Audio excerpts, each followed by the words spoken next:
Oh my gosh, hey everybody. You're watching a very interesting Lynna's life here in El Paso at the El Paso University Medical Center. And this is my boyfriend Mark. Hey Mark. Hey. Mark's been taking care of me left and right, up and down, every which way. And when I mean every Every which which way. way, I mean every way that you can imagine. So, thank you, Mark. I appreciate your help and your assistance. But just wanted to talk to you guys about a few things since it is my crazy life that I'm living right now. And it's also Mark's crazy life that he just got involved with. I know. Did you expect to No, but find a crazy person like me? it's all good. Well, all right. Hey, keep it G-rated. Okay. Anyway, we had an interesting day today. Had a doctor come in, and of course, we were great up in the ICU ward, but coming down to the regular people, normal people ward, they like, what'd they do? Misgendered left, right, and center. Yeah. Giving us weird looks like, from another planet. Yeah. Because I'm sure the talk of the town is there's these two trans people. He was born a she and she was born a he, and it's like you guys should go check out the room. They're in 616. Yeah, we're like the circus. Yeah. So, you get people to come visit. No, they don't. There's not prying eyes or anything. But we did ask for a doctor to come in because I was fitted for this brace. Not the one she has on right now. No, this one's fine. But the one that I was talking about is like this Ninja Turtle shell thing, and it also had like this metal, like, I don't know, brace that sticks up through my throat and like pinches the crap out of it, and it just felt so uncomfortable to use. But they tried to retrofit it and all that stuff, and then they put it all, as they say in the South, whoppy jawed on me, and it just wasn't quite fitting right. But I don't know. What do you think, Mark? No, it's like they don't know what they're doing. Yeah. It's like, well, I think it should go like this. And she kept unscrewing, and then she stripped a screw, and it's like, oh my God. Do you know what tool you're using for which screw? Did you just graduate from school or something, the brace making? So, anyway, it was a little rough. And that's pretty much one of the biggest things that keeps me from going anywhere yet. Although my arms actually in the accident, and here's the crazy thing, you guys. In the accident, the doctors described this type of accident as one that nobody with my kind of injuries has ever seen survival. Yeah. I can't believe the severity of it. The severity. It's like they've never seen anybody survive this kind of injury. No. Because it's C1, the base, the ligaments, C3 and C7, and they just never ever seen anybody survive this. So I should be really dead, I should be dead. I shouldn't be alive. But you guys, how crazy fit I was, but also you guys know how much I love God and how much I know that He has a plan for my life as well. Those two things coupled, and the love that I have from other people, that well-wishers and prayers, I mean, that sustained me. Because when I was down in that canyon and I had nowhere to go and I was just pinned into my seatbelt, I was just like groaning, like, just groaning. But I was like, God, please help, and He allowed me to get through 1 hour, and then 2 hours, and then 5 hours. And then I saw daylight around 7 o'clock in the morning, and I knew it wasn't going to be, it gets cold and stuff. And then when I saw daylight, I was like, God, please bring somebody over to come get me. Bring somebody up to the lip of that, that overlook. And sure enough, 20 minutes later, about 11:30, somebody shows up. A family of people show up. I think it was 2 cars.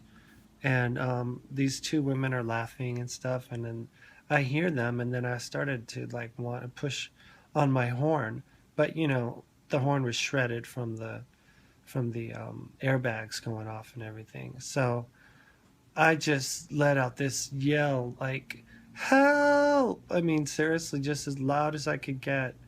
And they were like, hold on, I think I hear somebody. And thank God there wasn't any wind, there wasn't any distractions, the trees weren't covering everything up. I mean, it's just a miracle, a total miracle. And then they said, we hear somebody. And they said, oh my gosh, there's a car way down there. You see that? Okay, my shoulder's killing me. I'm sorry. I'm ruining the Oh, camera moment right sorry. here. So anyway, they ran down and they were so sweet. They brought down a Dr. Pepper at first and then water later. And then they just kept me company, kept me alert. And it was just an amazing experience of the humanity, the Good Samaritan will of people to just take care of another human being. And they never misgendered me, and they always treated me well. And they held on till help arrived. And I was pulled out. Eventually, I stood up, overlooking my car, and it was like there was a luggage rack that was just like not there anymore. My cute little toaster was now all mangled up and beat to shreds, and most of my stuff was still in there, but it was so, so scary, you guys. I mean, so scary. And if it wasn't for the help of those people, those Good Samaritans, there was like a 3 to 6 inch snowfall coming that evening, and I would have been buried down there, you guys. I mean, seriously.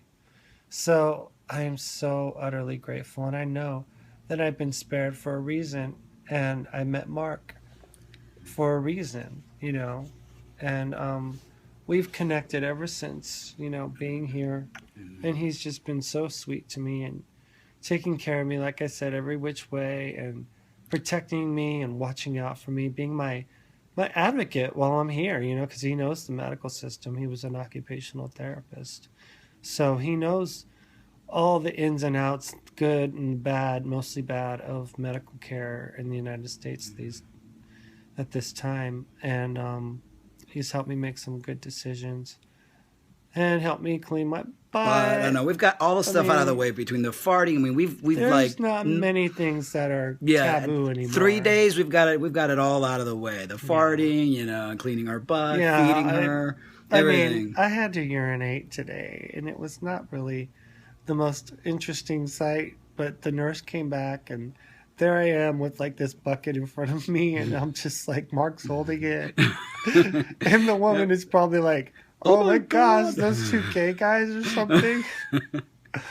But anyway, everybody probably knows on the floor that we're trans and stuff.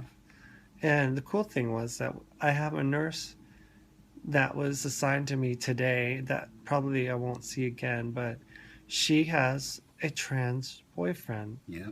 And she was so understanding. At first she said stuff and I was like, wow, she really likes me and is understanding me. And then she said, I have a trans boyfriend. And I was like, no way, that's awesome. I said, can I give you a hug? And she goes, oh yeah. And then she reached over and gave me a hug. Of course I couldn't reach out to her. Yeah, she can't use her arms, but I mean she's got some movement. A little bit of movement. Like I can move my arm up like that. Yeah, but she still doesn't have the coordination. No coordination in her finger. I mean, what in the world is this, right? Yeah. Anyway, and then my other arm is like. Yeah, that's that one. That one's tired right now. Yeah, that one doesn't move very well. But imagine you guys getting beat up like, like you're in a boxing match and you get punched in the shoulder like 50,000 times. Yeah. I think that's what happened to me. Yeah. Well, actually, what's happening with the arms is the C3 level, which is the one that controls the shoulder movement and all that stuff, which is having problem. Got like pinged. It's almost, and right now what it's happening, it's bruised and it's swollen. So once that swelling goes down, then I'll start the strengthening. I've been keeping her range of motion, keeping her swelling down, keeping her circulatory system moving by massaging and all that stuff that I've been doing. So yeah, it's been very, very helpful. Yeah.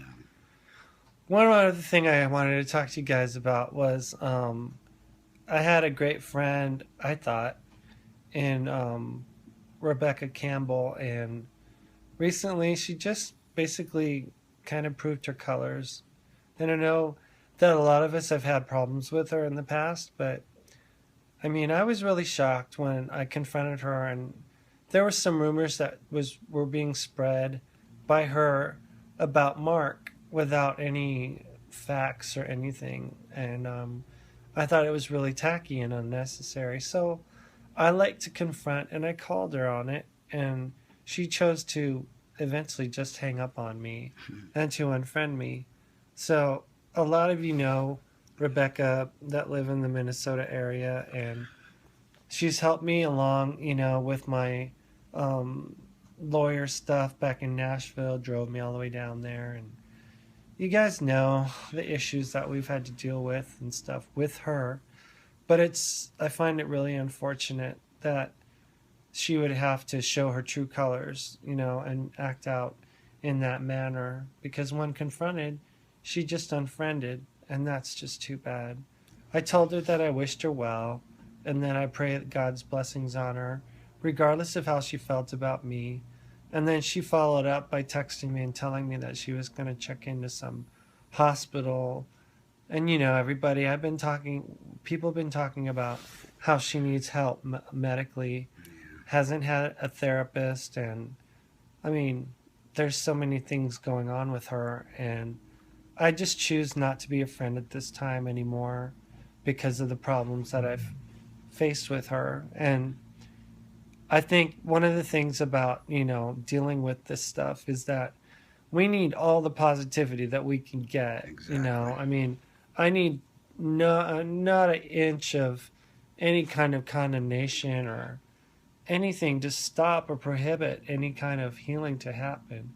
So if people have their opinions and stuff about why or what or who or how or whatever, I just ask you, can you just keep it to yourself? I want you guys to know that I'm trying to do my best in recovering and everything, and Mark's doing his best to get me back to where I used to be.